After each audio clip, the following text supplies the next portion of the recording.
Olá, vamos conversar sobre ginecologia.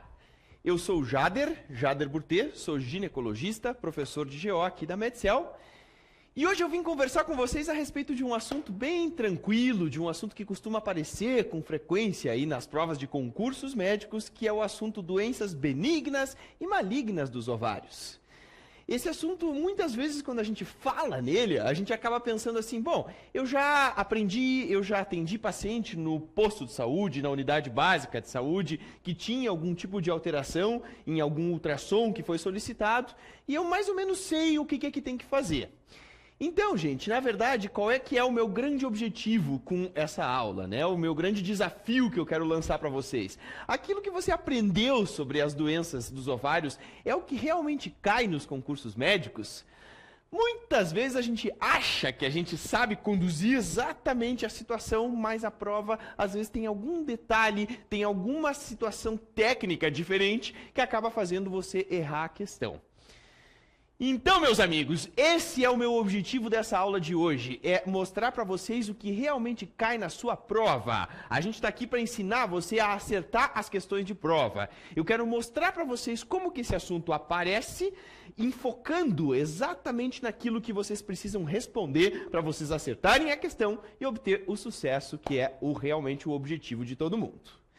Vem comigo, olha só, vou conversar um pouquinho com vocês a respeito dos temas doenças benignas e malignas dos ovários. O que a gente tem aí no nosso hall aí de temas que a gente precisa aprender? O primeiro deles, então, são os cistos. A gente vai falar um pouquinho sobre os cistos funcionais. Vou falar um pouquinho sobre os cistoadenomas de ovário. Os tumores dermoides, que são os teratomas ovarianos, que são famosos aí em questão de prova. Os fibromas. Os endometriomas, que são aqueles tumores ovarianos formados por endometriose. Vamos falar um pouquinho sobre torção de ovário, que é uma emergência em ginecologia. E depois a gente fala sobre o câncer de ovário propriamente dito, a neoplasia maligna de ovário propriamente dita, que acaba aparecendo muito em prova. Eles adoram falar sobre os fatores de risco, a clínica, o diagnóstico diferencial e o tratamento. A gente vai mostrar tudo isso para vocês, então, para acertarem as questões que vocês vão ter que prestar. Venham comigo! Vamos conversar um pouquinho sobre a introdução a esse assunto. Na introdução a esse assunto, eu trago para vocês o tema, então, aí de cistos ovarianos. Os cistos ovarianos, que são neoplasias ovarianas benignas, elas, na verdade, então, são formações císticas dos ovários que são muito comuns, são muito frequentes de acontecer em pacientes no menacne. Pacientes que estão ovulando, que estão tendo seus ciclos menstruais normais, elas podem ter em algum momento a formação de cistos ovarianos, sejam eles cistos foliculares, sejam eles cistos de corpo lúteo. No ultrassom a gente vai ver uma imagem totalmente anecoica, como vocês conseguem ver aqui, que existe a passagem completa do som no ultrassom, e a gente vai ter então bordos regulares. Essa estrutura é uma estrutura completamente benigna, completamente fisiológica, e a conduta é conservadora, não precisa fazer nada. Jader, mas eu me lembro de ter ouvido falar que tinha que dar anticoncepcional para a paciente para desfazer um cisto de ovário. Gente, cisto de ovário, cisto funcional de ovário é extremamente comum. Tem estudos que apontam que até 50% das mulheres em idade reprodutiva vão ter em algum momento cistos ovarianos. A conduta é não fazer nada, tranquilizar a paciente que cisto é uma coisa absolutamente normal, absolutamente benigna, e você não precisa fazer absolutamente nada, não precisa dar anticoncepcional para desfazer um cisto ovariano funcional. Ok? Ainda dentro da linha das formações císticas, o que a gente tem? Existem os famosos cistos tecaluteínicos que acontecem naquelas pacientes que tiveram uma doença trofoblástica gestacional, que é a famosa mola hidatiforme. A mola hidatiforme, na verdade, ela é um tipo de fecundação anormal do oócito, gera um tumor do trofoblasto, e uma das consequências é que esse tumor trofoblástico produz muito beta-HCG, muita gonadotrofina coriônica humana.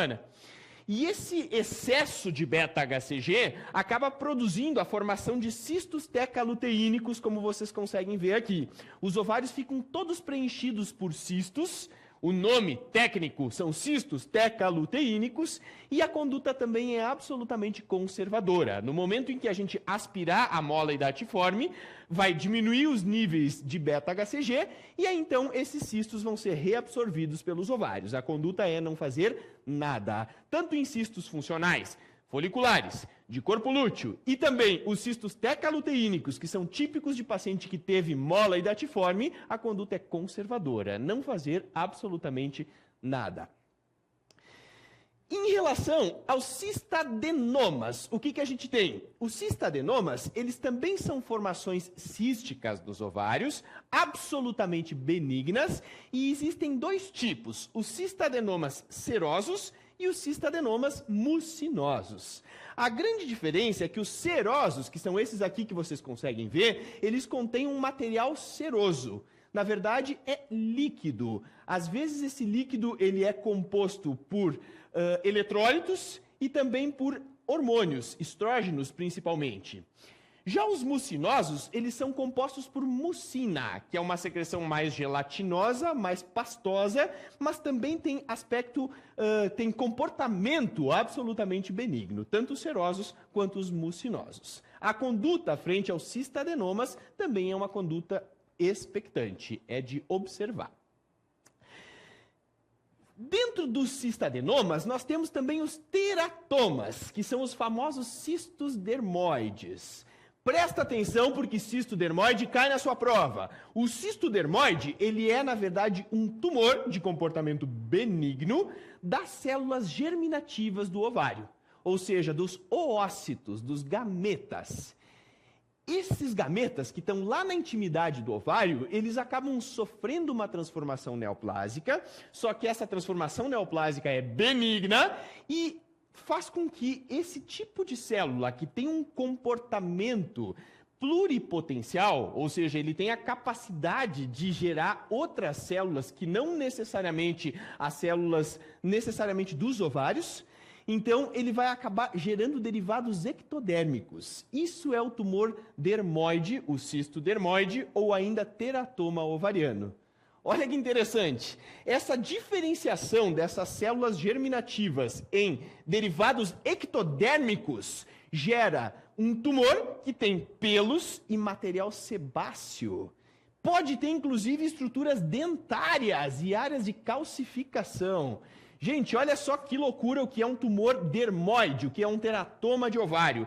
Vocês observem que é um tumor que se forma no ovário e esse tumor tem derivados ectodérmicos. Ele pode ter cabelo, ele pode ter pelo, ele pode ter material sebáceo, pode ter unha e pode ter dente. Esse aqui tem uma dentadura quase completa, né?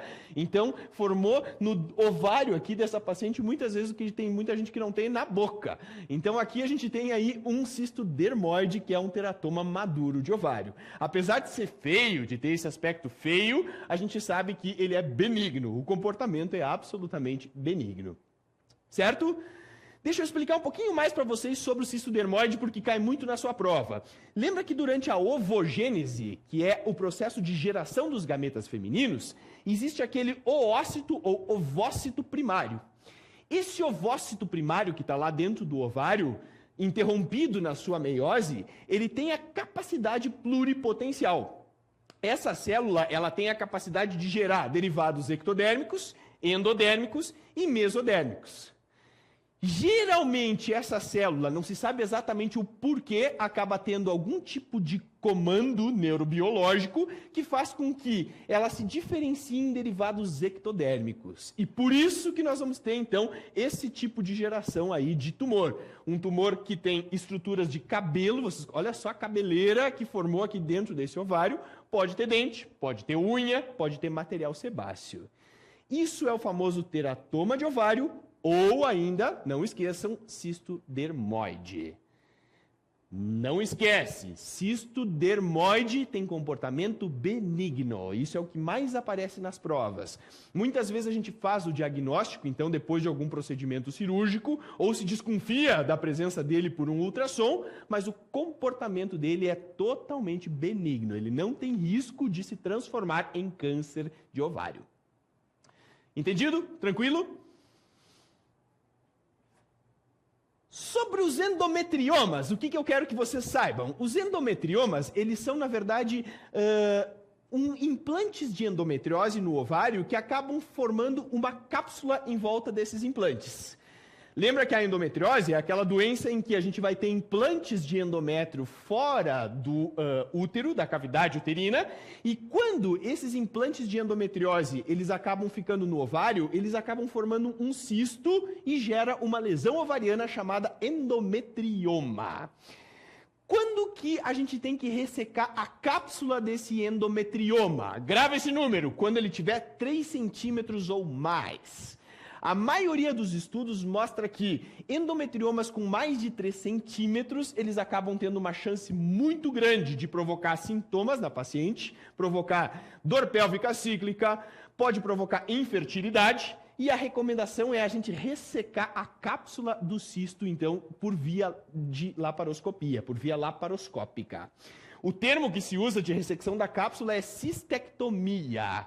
Cistectomia não é retirada da bexiga, tá? É retirada da cápsula do cisto. Então, se resseca completamente a cápsula do cisto, a gente faz, então, o procedimento de cistectomia para a gente resolver a sintomatologia dessa paciente que tem um endometrioma.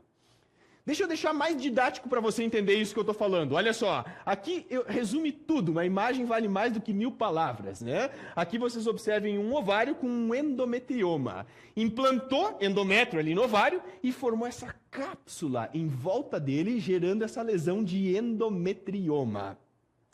Aqui, então, se conseguiu ressecar a cápsula do endometrioma, vocês observam que deu para retirar completamente o endometrioma. Tem implante de endometriose dentro, ó, tem esse líquido de aspecto achocolatado, bem característico de endometriose. E aqui, putz, é aquela hora que o cirurgião diz, não acredito, rompi o endometrioma. Sim, aqui você rompeu o endometrioma durante a videolaparoscopia. Bom, mas tem algum problema? O ideal é tentar não romper, mas se você rompeu durante a cirurgia, resseca a cápsula dele, porque o ideal é que, se ele tem 3 centímetros ou mais, a cápsula seja ressecada, que a paciente não vai ter mais sintomatologia clínica. Tranquilo? Entendido? Em relação aos fibromas, o que você precisa saber sobre os fibromas? Os fibromas, eles são tumores ovarianos que são benignos, e a origem do tumor é o tecido conjuntivo. Aquele tecido conjuntivo que tem no ovário gera, então, um tumor benigno, gera uma tumoração benigna, que a gente vai chamar de fibroma. Na verdade, o fibroma, ele é um tumor sólido. Quando a gente olha ele no ultrassom, ele tem aquele aspecto que sugere até malignidade, mas o comportamento do fibroma é um comportamento benigno. Apesar de a imagem dele ser uma imagem feia, muito sugestiva de malignidade, o comportamento biológico do fibroma é um comportamento benigno.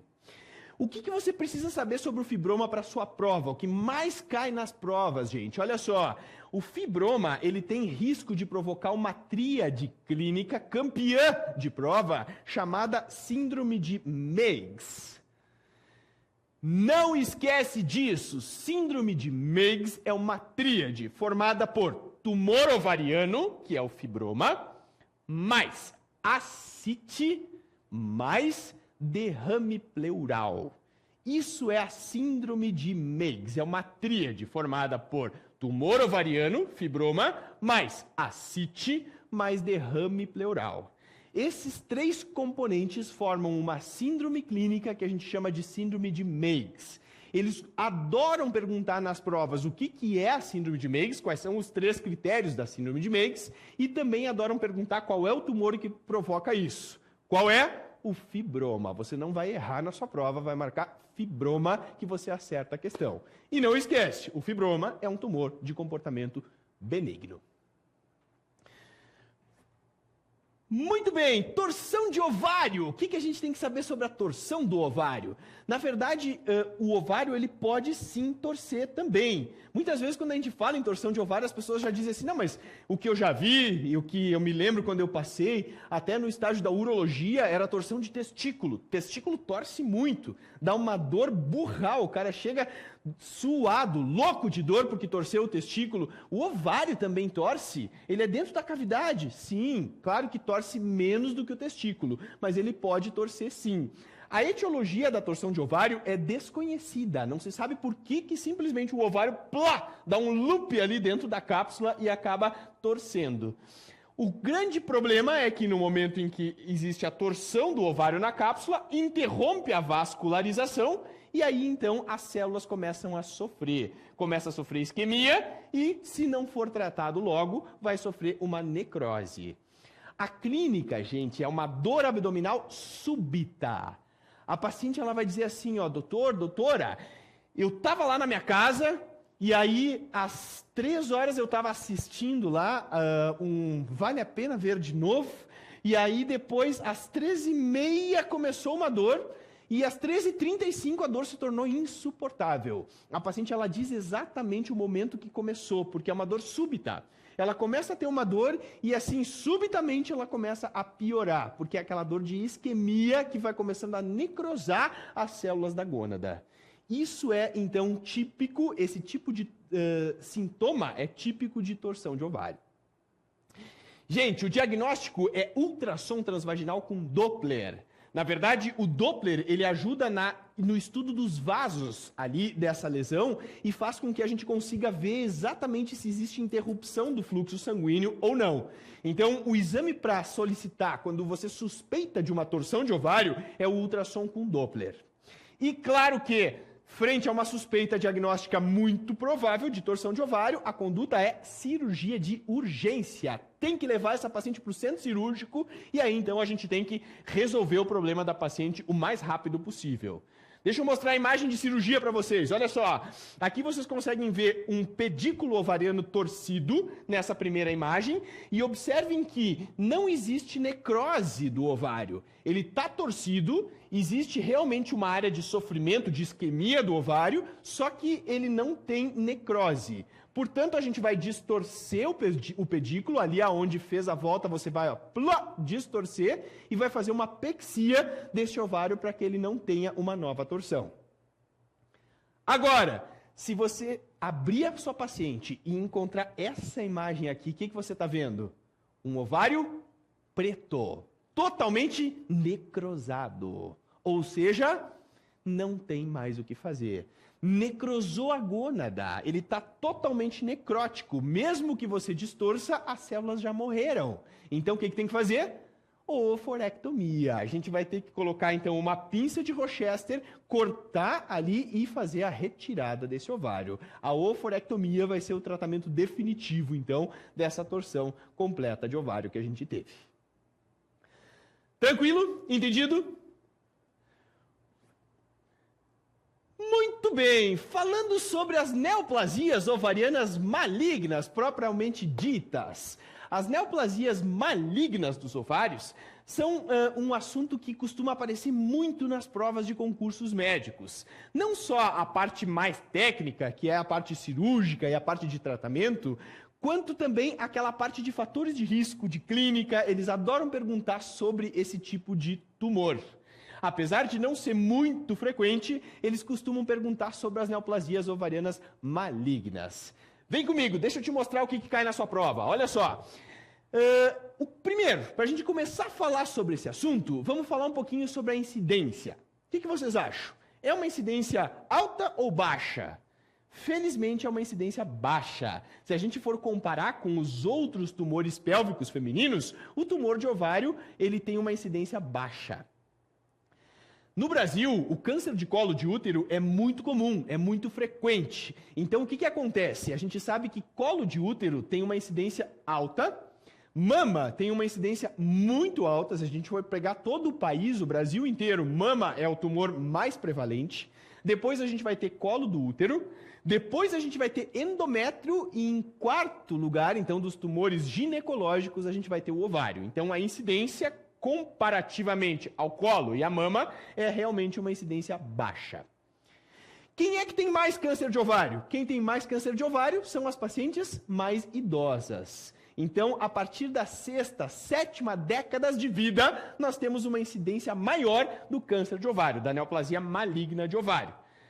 Pode acontecer em paciente jovem? Claro que pode, mas a incidência é muito maior em paciente de mais idade. E presta bem atenção no que eu vou te dizer, porque isso cai muito na sua prova. Quais são os fatores de risco para câncer de ovário? Não precisa decorar. Presta atenção no que eu vou te dizer. Olha só. O que a gente sabe? A gente sabe que todos os meses, aquelas pacientes que não usam métodos contraceptivos hormonais, elas estão ovulando. O que é a ovulação? É um fenômeno de ruptura da superfície aqui do ovário e saída do oócito para que ele seja capturado pelas tubas uterinas. Esse mecanismo de ruptura exige uma reparação.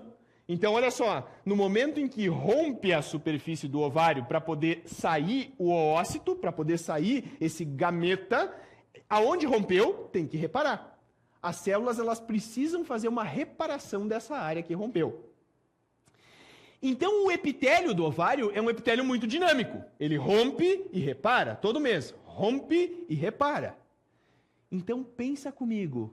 Qual é a parte do ovário que vocês acham que tem mais chance de ter câncer? Os gametas, o estroma ou o epitélio? É claro que é o epitélio, porque ele é um epitélio dinâmico. Ele está rompendo e reparando,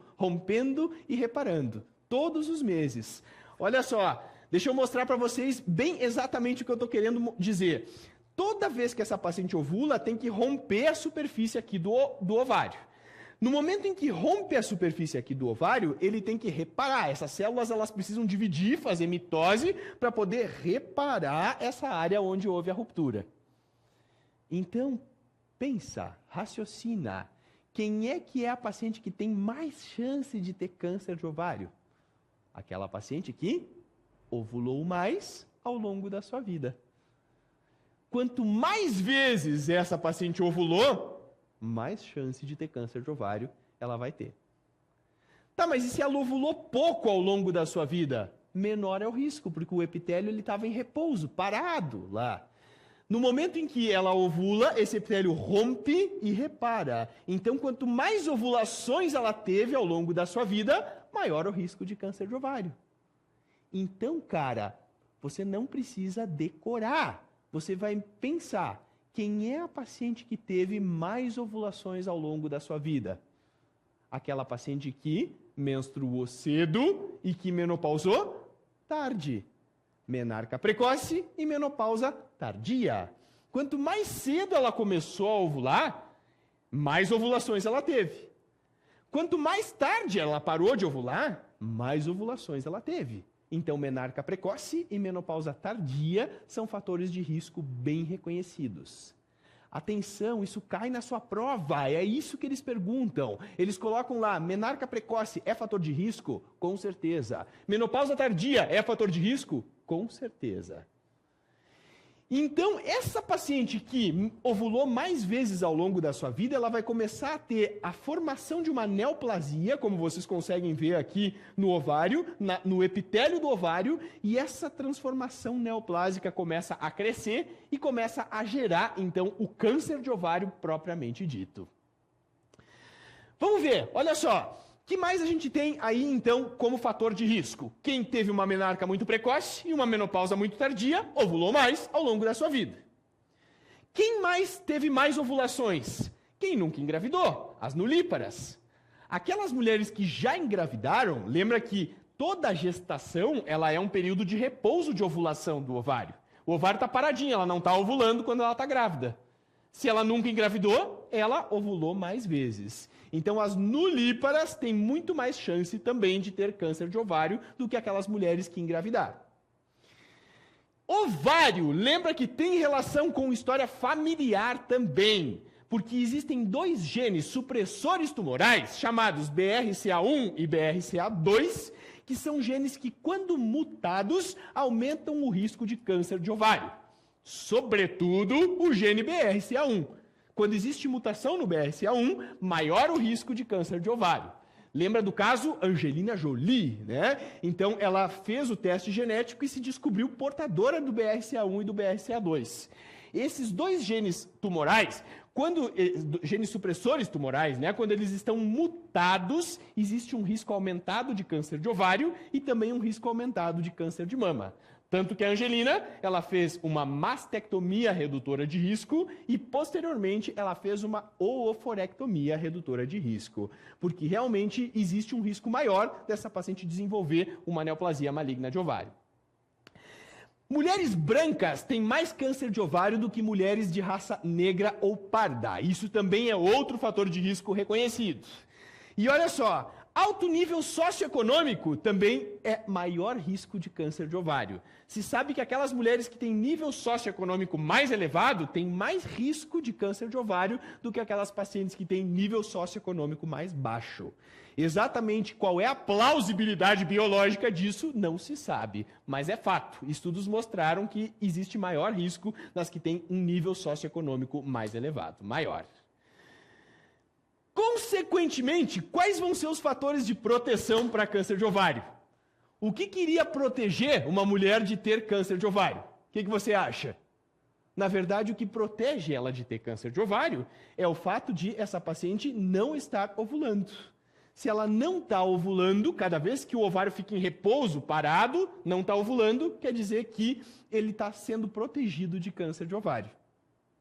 Então, gente, quem usa pílula anticoncepcional, não só a pílula anticoncepcional, o injetável, o implante, o adesivo, o anel vaginal, ou seja, qualquer método contraceptivo hormonal, essa paciente não está ovulando. Ela está usando um método que é anovulatório, que não está deixando ela ovular.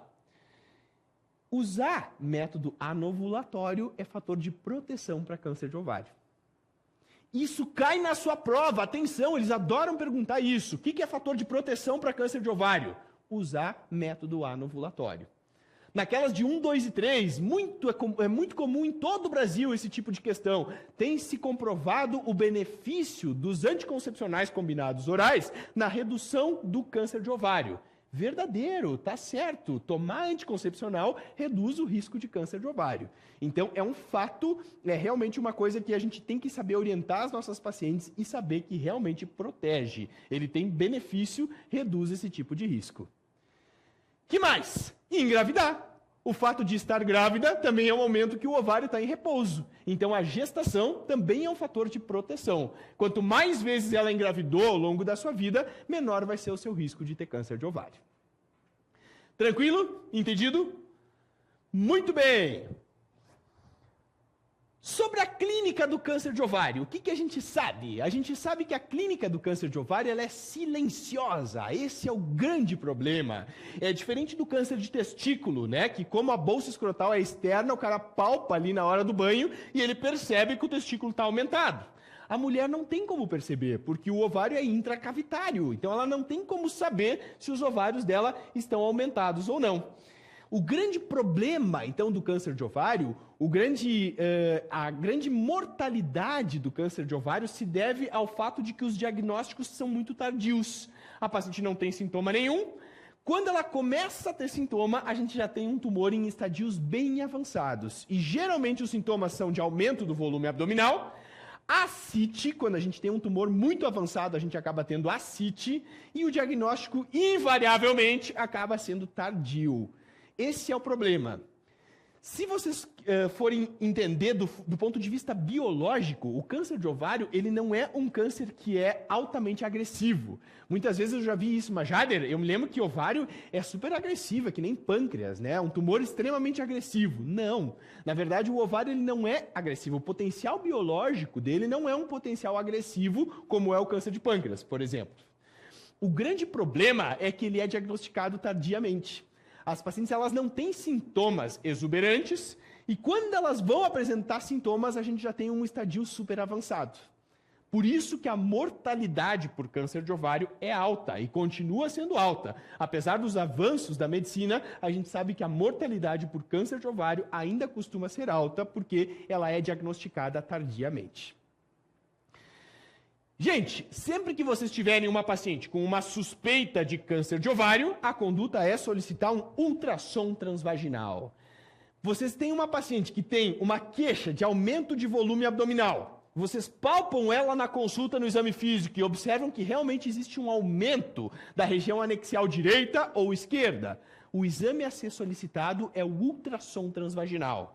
É ele que vai nos dizer se existe ou não existe risco, indícios imaginológicos de que essa paciente tem ou não tem um câncer, uma neoplasia maligna.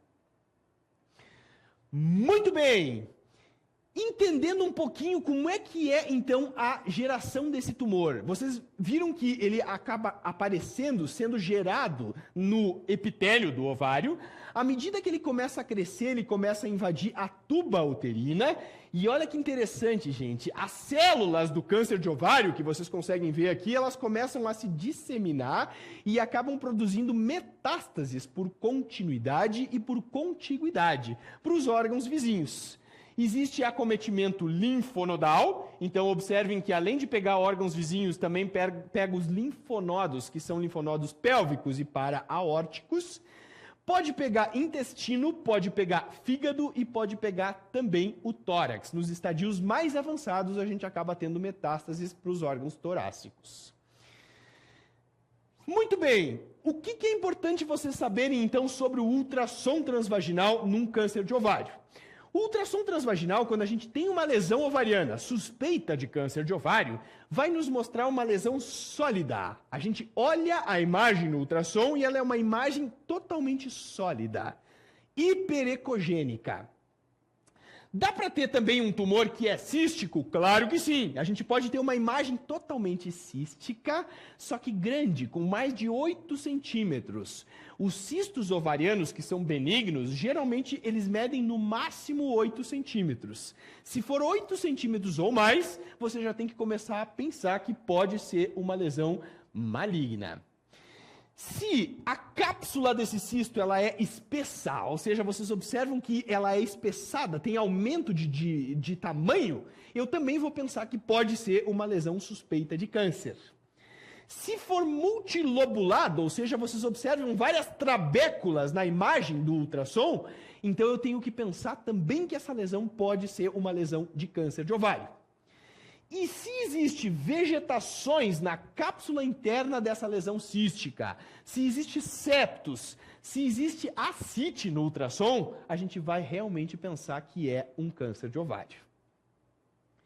E aí eu quero perguntar para vocês, quero desafiar vocês. No momento em que você coloca o espéculo numa paciente e olha um tumor de colo de útero, o que você faz? Você biopsia.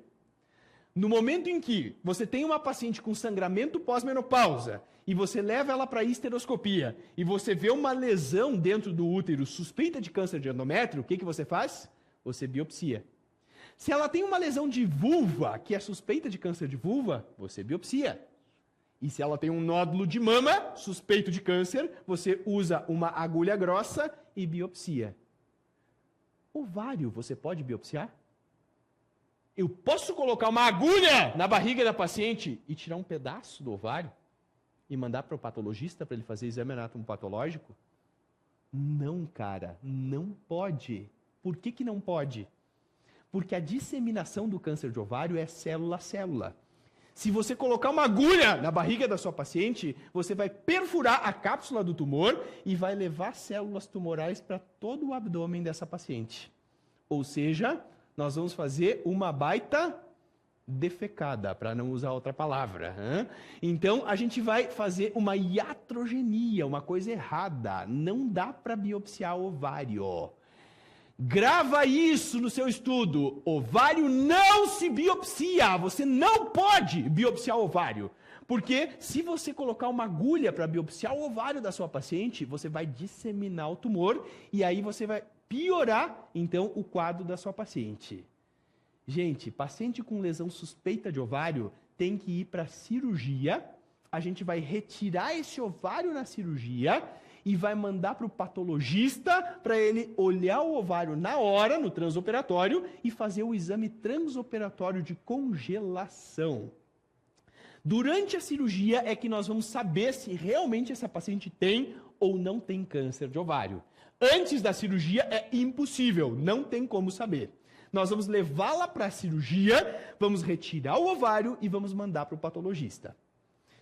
Olha só, Deixa eu mostrar para vocês, então, o que tem que ser feito, né, na hora, no procedimento. A gente tem que abrir a nossa paciente, fazer uma laparotomia mediana.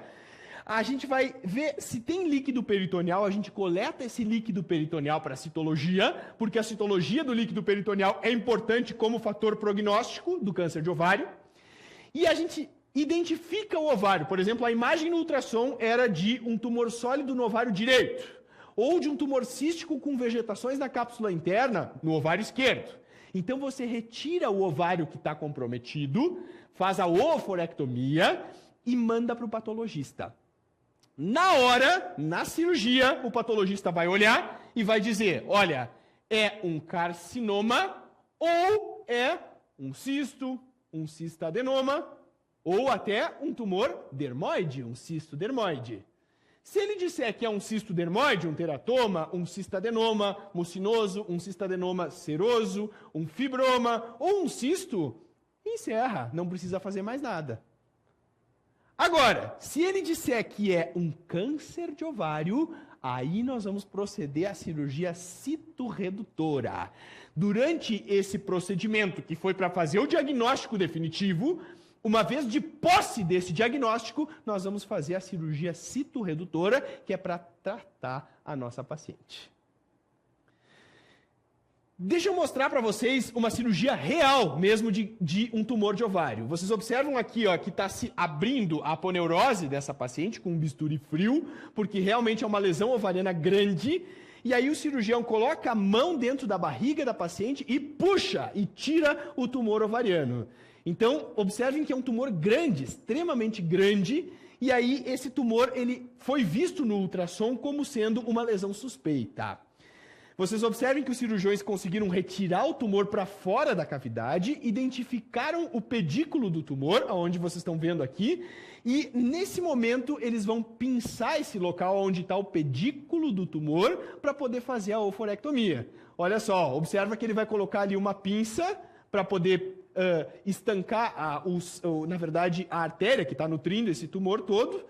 E aí, então, eles vão retirar o ovário para poder mandar para o patologista fazer o exame transoperatório de congelação. Nesse momento, aí, então, da cirurgia, o patologista vai nos dizer, é câncer ou não é câncer? Se realmente for uma lesão benigna, não precisa fazer mais nada. Se for um câncer de ovário, aí nós vamos prosseguir o tratamento da nossa paciente. Como que é esse tratamento? Olha só, gente, a cirurgia citorredutora, que é a cirurgia clássica do tratamento do câncer de ovário, ela consiste, na verdade, no estadiamento cirúrgico. Pode aparecer nas provas de vocês também, além de cirurgia citorredutora, eles podem usar o termo debulking. Debulking é, na verdade, o estadiamento cirúrgico da paciente com câncer de ovário. O que consiste o debulking ou cirurgia citorredutora? Consiste na panhisterectomia. Aqui vocês observem que, então, já se retirou o ovário que estava comprometido, se retira o útero da paciente e o outro anexo também, então se faz uma panhisterectomia. Se faz uma omentectomia, observam aqui ó, que está se retirando o omento, o epíplon da paciente, e se retira tudo que tem de doença visível por toda a cavidade dessa paciente, deixando doença menor do que 1 centímetro. O ideal é não deixar nada de doença. Mas se tem alguns focos de doença que são irressecáveis, que são tecnicamente, cirurgicamente irressecáveis, você vai deixar doença menor do que 1 centímetro. Esse é o conceito de cirurgia citorredutora. Não esquece disso para sua prova. A cirurgia citorredutora, o conceito de cirurgia citorredutora, isso cai muito, gente, em questão de prova. É tirar tudo que tem de doença visível. Mas se você for deixar alguma coisa de doença na paciente, é tentar deixar doença menor do que 1 centímetro de diâmetro macroscópico no momento que você visualiza ali na cirurgia. É melhor você deixar vários focos de doença menores de 1 centímetro, por exemplo, um foco no intestino, um foco hepático, um foco no intestino grosso, então menor do que 1 centímetro, do que deixar um único foco maior do que 1 centímetro. Isso aparece nas questões. É sempre melhor deixar vários com menos de 1 centímetro do que um único com mais de 1 centímetro. Esse é o conceito de cirurgia citoredutora.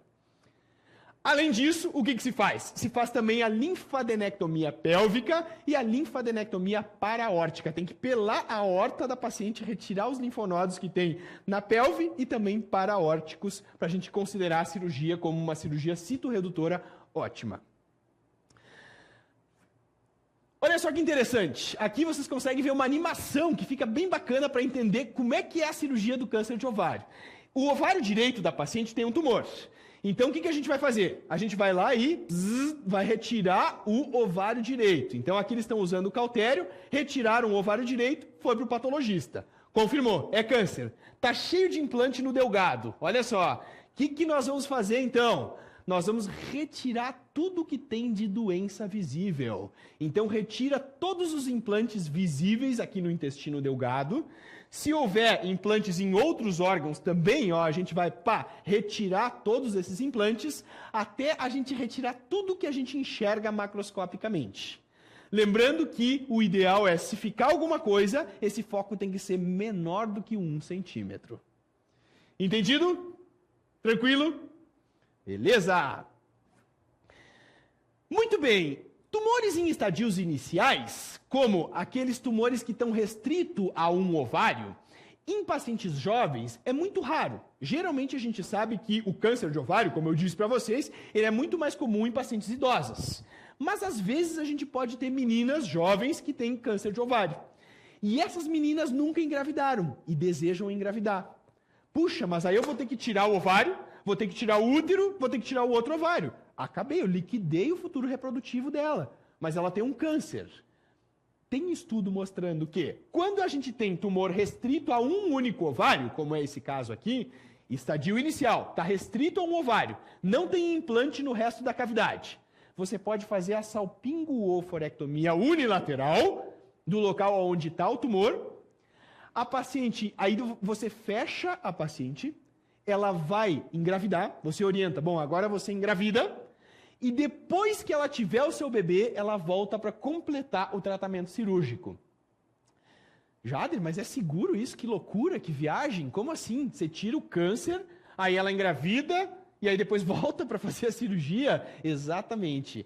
Se o tumor é restrito a um ovário, ou seja, ele está restrito a um ovário só, e a paciente é nulípara, jovem, você tem segurança oncológica em retirar só esse tumor, esse ovário onde está o tumor, e aí ela engravida, e aí depois ela volta para completar o tratamento cirúrgico. Isso pode ser feito. Mas lembra que tem que estar restrito ao ovário. Se você enxerga implante em outros órgãos, infelizmente não dá para fazer isso. Só se faz em estadio inicial, que está restrito a um único ovário.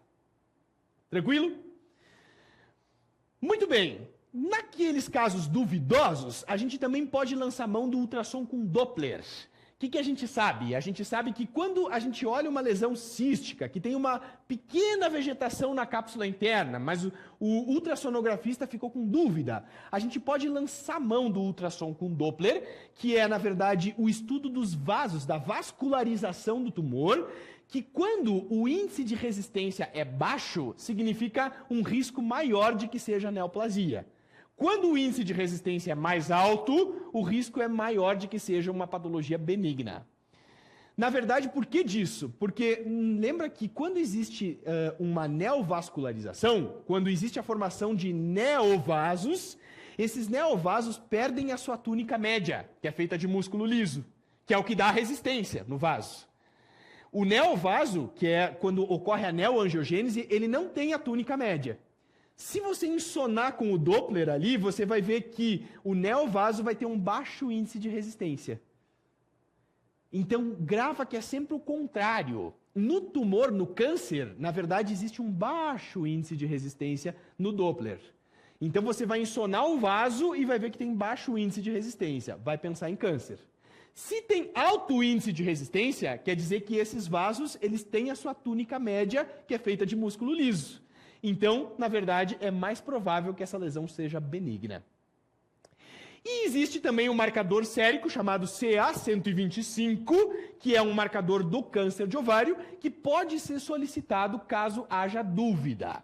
Mas lembra que o CA125, ele não é imprescindível para você indicar uma cirurgia na paciente. Eu posso, por exemplo, indicar uma cirurgia, mesmo com CA125 normal, se a lesão no ultrassom é muito suspeita. Então, o CA125, atualmente, ele é que nem o CEA, né, para intestino. Ele é mais útil no follow-up, no tratamento, do que no segmento da paciente, do que para o diagnóstico. Então, você pode pedir, mas ele não é imprescindível para indicar a laparotomia, para indicar a cirurgia. Aqui, uma imagem típica do Doppler, ó, que vocês conseguem ver a vascularização com baixo índice de resistência. Muito bem, sobre os tipos histológicos, o que é importante vocês lembrarem? Que o principal, 80% dos cânceres de ovário são epiteliais, são na região do epitélio do ovário. Mais raramente a gente tem um câncer da linhagem germinativa, os oócitos podem sofrer a transformação neoplásica e gerar, então, tumores malignos. E mais raramente ainda, nós temos os tumores do estroma e do cordão sexual, que também podem sofrer a transformação neoplásica. Deixa eu só pincelar para vocês aquilo que é mais importante sobre os tipos histológicos. A maioria deles é de origem epitelial, 80%. Nós temos os adenocarcinomas serosos e mucinosos. Então, o adenocarcinoma seroso é o tipo de tumor extremamente, de todos eles, é o mais comum. O mucinoso é aquele que produz mucina e ele não altera o CA125, olha só que interessante. É o único tipo histológico epitelial de câncer de ovário que não altera o CA125. Você pode ter um câncer de ovário mucinoso e o CA125 está normal. Por isso que eu disse para vocês que o CA125 normal não é uma condição para você não indicar a cirurgia. Se a lesão é muito suspeita, você vai indicar porque tem tipos histológicos de tumor que não alteram o CA125. E o mucinoso, ele pode aumentar o CEA, o antígeno carcinoembrionário, que é um marcador de intestino, e ele pode alterar no adenocarcinoma mucinoso de ovário. Quando rompe esse adenocarcinoma mucinoso, ele pode liberar mucina na cavidade abdominal e gerar o que a gente chama de pseudomixoma. O pseudomixoma é o acúmulo de mucina na cavidade abdominal e a gente observa então que é, na verdade, a ruptura da cápsula do tumor mucinoso. Deixa eu mostrar para vocês umas imagens. Olha só, aqui vocês veem um adenocarcinoma seroso, íntegro, totalmente íntegro, restrito ao ovário.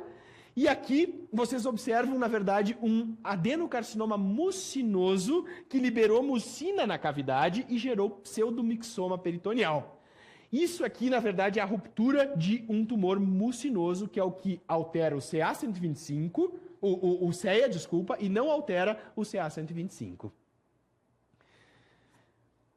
Outros tipos de adenocarcinomas do epitélio, nós temos o endometrioide, o de células claras e ainda existe o adenocarcinoma de Brenner. O adenocarcinoma de Brenner é um tipo de diferenciação celular que lembra aquelas células do epitélio da bexiga, né? Aquelas células do epitélio transicional da bexiga, que também entra aí como tipo histológico epitelial. Dos tipos que não são epiteliais, nós temos o disgerminoma. O disgerminoma, ele é um tumor de origem germinativa. Os oócitos acabam sofrendo transformação neoplásica. É típico de pacientes jovens. É comum a ocorrência de disgerminoma bilateralmente. E olha só, por ser um tumor de origem germinativa, ele altera os marcadores alfa-fetoproteína e HCG. Aqueles marcadores que a gente pede para câncer de testículo, né, que são tumores germinativos do testículo, no ovário eles alteram nos disgerminomas, que são tumores então dos oócitos. Os oócitos sofrem uma transformação neoplásica e alteram esses marcadores, alfa-feto e HCG. Em relação aos tumores que são metastáticos para o ovário, que às vezes pode aparecer até nas questões de cirurgia, até mais do que nas de ginecologia, lembra que o tumor de estômago, o tumor gástrico, ele pode metastatizar para o ovário e gerar essa imagem que vocês conseguem ver aqui. Esse tipo de tumor chama-se tumor de Krukenberg. O tumor de Krukenberg é a metástase de um câncer gástrico no ovário. É um tipo histológico mais raro, mas que pode acontecer também. Nesse caso, não é um tumor primário de ovário, é uma metástase do câncer gástrico para o ovário. Gente, então assim, um Memorex para a gente finalizar então aí esse assunto. Não esquece, Memorex dos marcadores do câncer de ovário. CA125, todos os tumores de ovário alteram o CA125. Menos quem? Menos o mucinoso. O mucinoso, os níveis de CA125 vão ser normais. Porém, o mucinoso é o único que altera o CEA, o antígeno carcinoembrionário. E os germinativos, eles alteram a alfa-fetoproteína e o HCG. Então, por ser de linhagem germinativa, vai alterar a alfa-feto e também o HCG. E, por fim, o que a gente sabe? Que o tratamento, então, do câncer de ovário, o tratamento adjuvante da paciente que foi operada de câncer de ovário, é quimioterapia. Ele é um tumor quimiosensível, o câncer de ovário. O principal tipo de quimioterápico que tem na paciente que vai fazer tratamento adjuvante após uma cirurgia de câncer de ovário é a cisplatina. E o disgerminoma, que é o tumor de linhagem germinativa, ele vai ser o único que é radiosensível. De todos eles, então, o único que responde à radioterapia é o disgerminoma. Então, além da químio, no disgerminoma, a gente também pode fazer rádio. Nos tumores epiteliais do ovário, que são a maioria, não adianta fazer radioterapia, porque ele não é um tumor radiosensível. Ele é um tumor quimiosensível. Jader, mas me diz uma coisa, como é que eu posso prevenir isso, né? Na verdade, não tem como eu prevenir isso nas pacientes que, como é um estrago muito grande, né? Uma cirurgia muito grande, muito agressiva, eu não tenho como prevenir esse tipo de ocorrência, desse tipo de tumor. Na verdade, o que os estudos mostraram? Que o rastreio do câncer de ovário com ultrassom transvaginal todo ano, o NNT, que é o número necessário a tratar, é 25. Você sabe o que é isso? Que a gente tem que fazer 25 laparotomias para achar um câncer de ovário. Se você fizer ultrassom transvaginal todo ano nas suas pacientes, que são pós-menopausa, você vai encontrar algumas que vão ter lesões ovarianas. E essas pacientes vão ser submetidas à cirurgia para investigar essa lesão. 25 pacientes têm que ser operadas para você encontrar um câncer. Então, o Ministério da Saúde não recomenda ultrassom transvaginal para rastreio de câncer de ovário. Não esquece disso.